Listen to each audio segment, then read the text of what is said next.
So tolerance differs depending on the drug, right? And let's talk about psychedelic drugs in general: LSD, peyote, mescaline, ayahuasca, etc. And many people view these drugs as recreational drugs, and that was never really kind of the purpose behind the serious users of these drugs. Was not recreational at all, not to get high or feel this way. But they're mostly ceremonial drugs. For example, peyote for the Native Americans, ayahuasca for the people, the indigenous people in Brazil. LSD was developed as a psychotherapeutic. And the idea is fascinating because if these drugs affect the serotonin, and serotonin is the gatekeeper, it keeps everything in its neat little boxes. The idea of a psychotherapeutic is it breaks down the barriers. So now when a patient describes a situation to a psychiatrist under the influence of LSD, and this was the original idea, the barriers are broken down. So huge gains and fast gains could be made, that was at least the idea, in therapy sessions because the normal defense mechanisms didn't operate in the expected way. So exploration of issues, especially non-conscious, unconscious issues, could proceed apace. People who think, this is going to be fun, I'm going to get high, we need to be concerned for those people because it might not work out that way. People don't get to pick and choose when they're on a psychedelic trip what they think about or what's presented to them. Those things come, and people need to be prepared that it might not be necessarily a pleasant trip. When we talk about a bad trip, people can confront a lot of conflict and a lot of hidden dark issues within their brain, right, that come to the surface and they can't defend against them anymore. So these are psychotherapeutics, if you will, and are really best reserved for that type of purpose. Norephrine, what do we know? Well, and you know the routine now, we're just going to go through these. Controls heart rate, sleep, sexual responsiveness, stress, vigilance, appetite. A lot going on with norephrine. Some people might refer to this as nature's speed. A little oversimplistic, but kind of the idea that this gets us off our ass and gets us busy. Now, what you consider then, what are the problems? Well, too much norephrine might lead to high blood pressure, right? And not enough might lead to depression. But you said, what about depression and serotonin? Depression is a multifaceted disorder and has many different possible causes. So certainly a hard one to pin down. Now, tricyclic antidepressants or beta blockers might be drugs that are used to combat the effects of imbalance in the norepinephrine system. So let's move on to acetylcholine, and this is a primary neurotransmitter, and you know that's big time then. Primary transmitter used by neurons carrying message from the central nervous system. So acetylcholine just facilitates the process, right? It's involved in some kinds of learning and memory. So it's implicated highly in these functions. Now, certain muscular disorders might be the result of a lack of acetylcholine, and Alzheimer's disease might, in case, be another issue here. Substances that affect nicotine, so when someone smokes a cigarette or vapes or whatever, the acetylcholine just comes flooding along, right? Caffeine, oh, that reminds me. Another acetylcholine increaser. Botulism toxin, what the hell's that? All right, when I was getting prepared to move out of the house, when I was 17, I moved out of the house into my own apartment, and I heard my grandmother, Grammys. She said, okay, you're going to need to think, now that you're going to support yourself, you have to think about, shopping cheap. And she says, dented cans, as long as it's, still sealed is a way to save money. But she says, don't ever buy a swollen can. And I said, well, Grammys, why shouldn't I buy a swollen can if a dented can's okay? And she says, if it's swollen, it means it probably has botulism, right? And so those botulism toxin that's grown in that can, right? And this can be deadly, right? Curare. This is a plant-based derivative that was used in South America on those little blow darts, right? And this paralyzes, in fact, the victim. Atropine is used to combat other drug effects sometimes. Now, let's focus on nicotine, because you're probably not going to let's hope we don't run into any botulism, unless botulism toxin. What do you think? Think of those words, botulism toxin. Shorten it. What do you come up with? If you think of Botox, you're right. What that is a derivative of botulism toxin, Botox, and right, we inject it into the skin, and it paralyzes the muscles, so we don't have those wrinkles. Yeah, people are shooting botulism into their face. Okay, so enough of that. Nicotine, what do we know? So someone smokes a cigarette, and I did this for 25 years of my life, right, off and on. I haven't in 10 years, so there's that. Nicotine increases the acetylcholine release. It increases mental energy. And so this improves reaction time, and it improves the ability to pay attention. One of the things that smokers often complain of for the first couple weeks when they quit smoking is they can't concentrate, right? Because what they've done is they've so altered the acetylcholine balance in their brain as a result of smoking, and especially for smokers who smoke, one every half hour or so, might be a typical smoking pace, then the brain has to make a lot of adjustments when there's no nicotine left. And what you see is a story that's similar to serotonin and LSD. We have nicotine that will fit right into the acetylcholine receptors, as will the acetylcholine, so you get like the double whammy, right?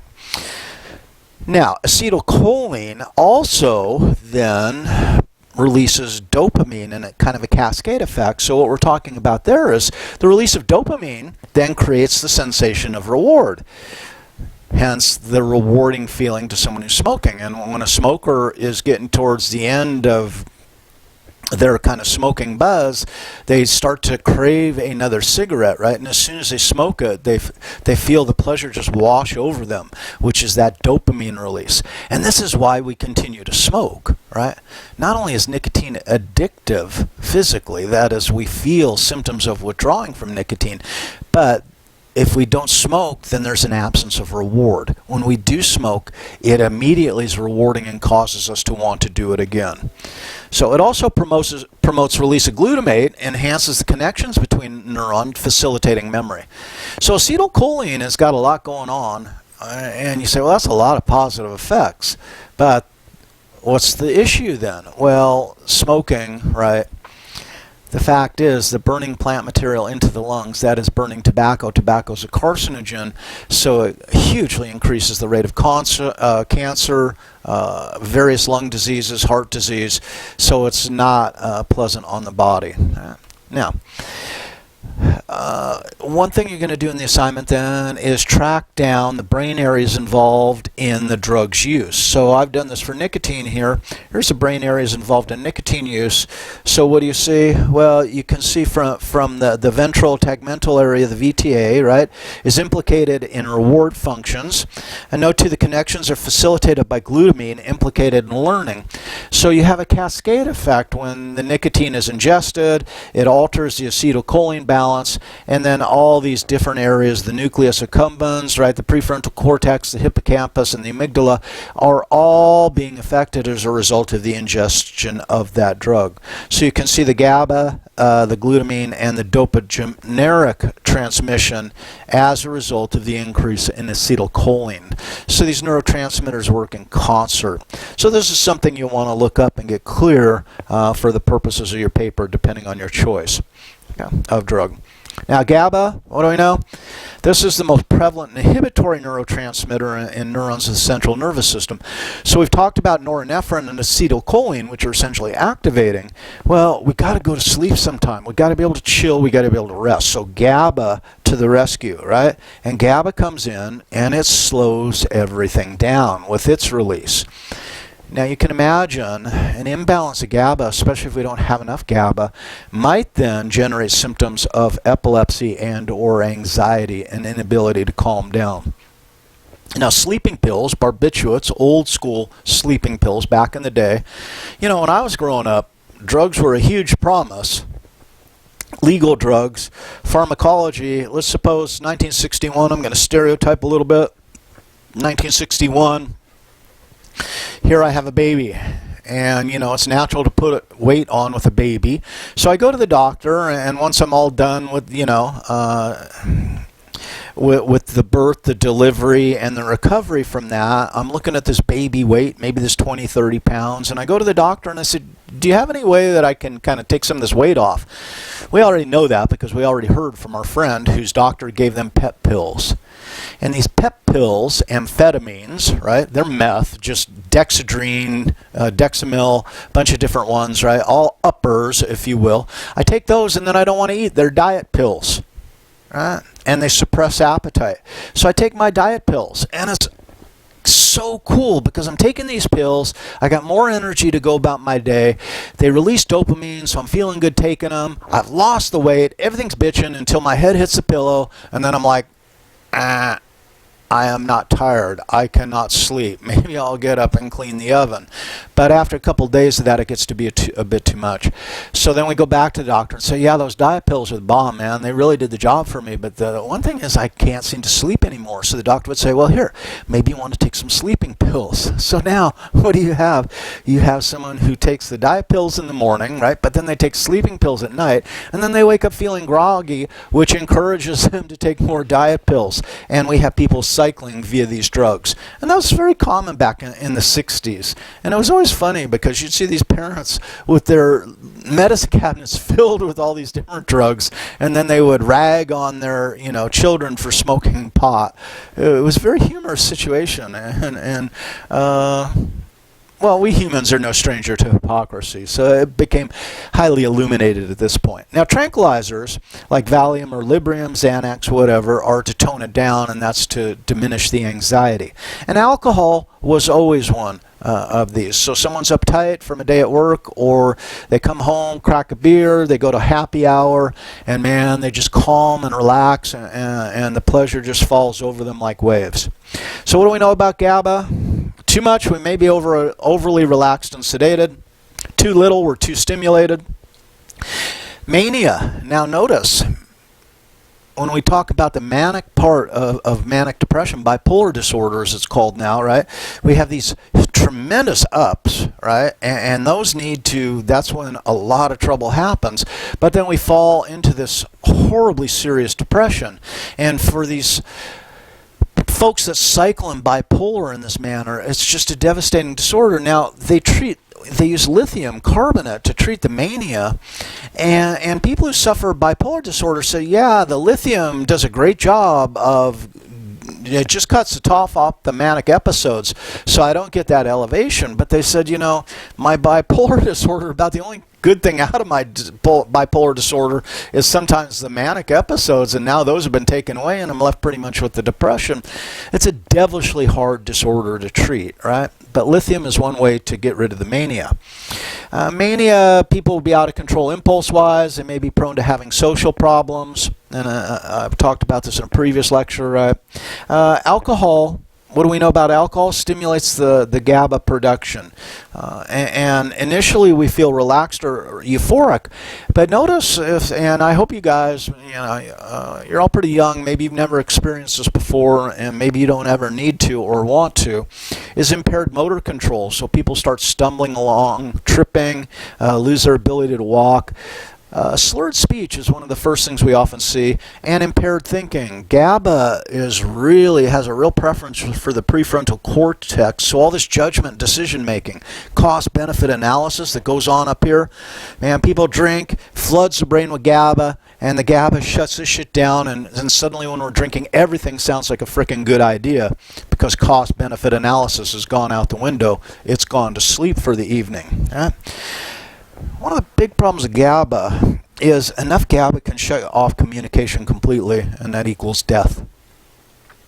So GABA has the potential, right, especially when artificially induced, to just shut the brain down and cause people to die. And this is what the fancy term is, they call it alcohol poisoning, but it's really just GABA shutting down the brain.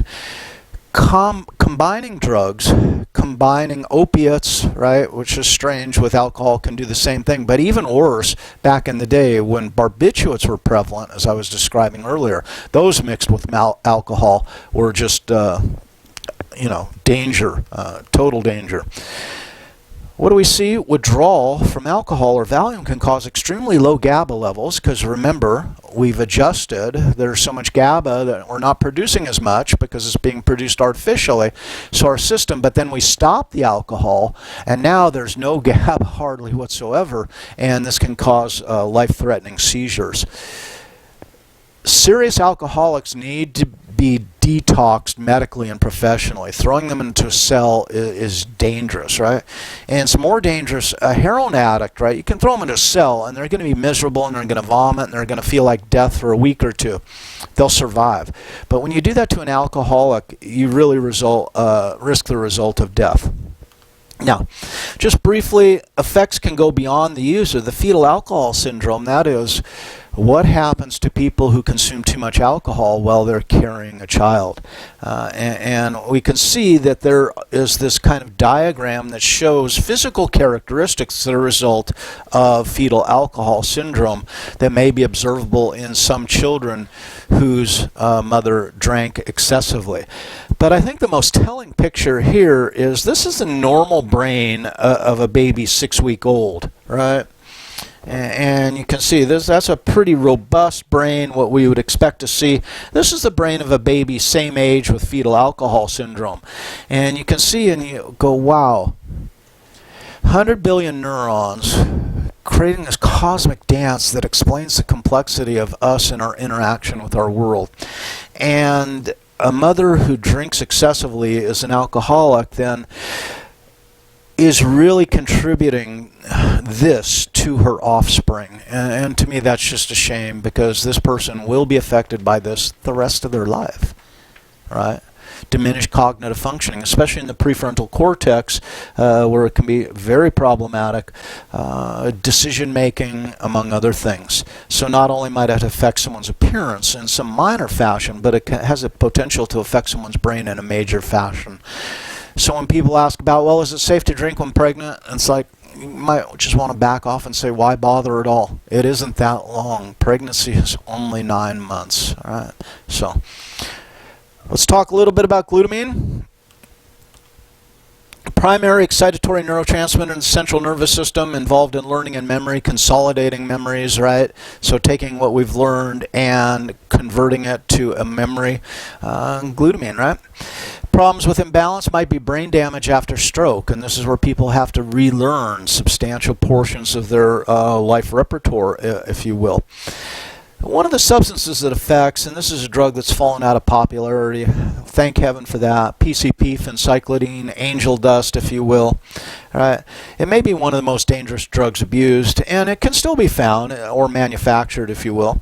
It's a dissociative anesthetic, and what that means is it performed two functions, but it was used as an anesthetic in hospitals in the 50s and early 60s.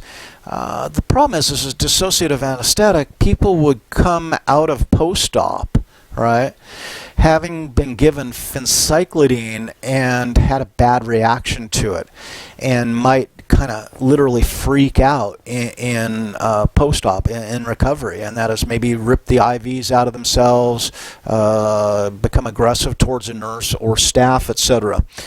Let's think about the stories about making superhuman criminals, and the police greatly feared people under the influence of Phencyclidine, that is PCP, and that would come out in the call. And what happens is, because it's an anesthetic, imagine that as a bullet, or a scalpel, if you will, but let's talk police perspective. Scalpel would be the doctor's perspective. A bullet hits and it's supposed to cause shock, and the body goes, oh my God, I have this foreign intrusion, and the body collapses, and brain and body then kind of collect themselves and determine the nature of the damage. That's what shock does. What happens though when someone takes Phencyclidine is the shock doesn't occur anymore. So bullets hit, but it doesn't cause shock. So there's not that instantaneous kind of collapse. So police officers could potentially empty a revolver into a suspect, hitting lungs, stomach, etc., and they would eventually bleed out in 2 or 3 minutes, but they could still carry on their attack. They could still charge the officer with their knife or what have you. So it was very scary to police officers, right? affects vary widely from excitement to detachment with hallucinations, delusions, etc. And it was never predictable what the effects might be. So a user might use it tonight and have one set of effects, but might use it a day or two later and actually have a different experience. It's just not a recreational drug to be messed with, right? And they don't use it in surgery anymore. I think ketamine is pretty close to this, but a milder version. Right? So violence, suicide were possible outcomes. Let's talk about endorphins, and this is the pleasurable sensation and control of pain. So those of you who tend towards athletics, either serious athletics or recreational athletics, right? One thing that we see is when we run, maybe the first 5-10 minutes is kind of painful running, but once we get in the groove, once we get up to 10, 12, and that differs for people. For me, it was always 10 to 12 minutes. Then I start to feel like I can actually run for a little while rather than it's torture. And that was the endorphins. And this is the control of pain. And notice this is something that's very important to us, especially we who can run, human beings can run all day long. We're pretty cool in that regard. One of the blessings of being bipedal, right? Now, opiate addiction and the use of opiates then messes with the endorphin system. So opium, heroin, morphine, methadone, OxyContin, there's a billion different names, right, affect and then diminish the sensitivity to endorphins. So endorphins, a few facts. Greatest number of opioid receptors are thought to be in the amygdala, the seat of emotion, among other things in our system. They inhibit GABA and stimulate dopamine. So, very unusual effect or pair of effects there. And there's a woman out there running around Central Park, if you will, getting her runner's high. And finally, we haven't discussed cannabis, so let's get that under our belt in the next section here.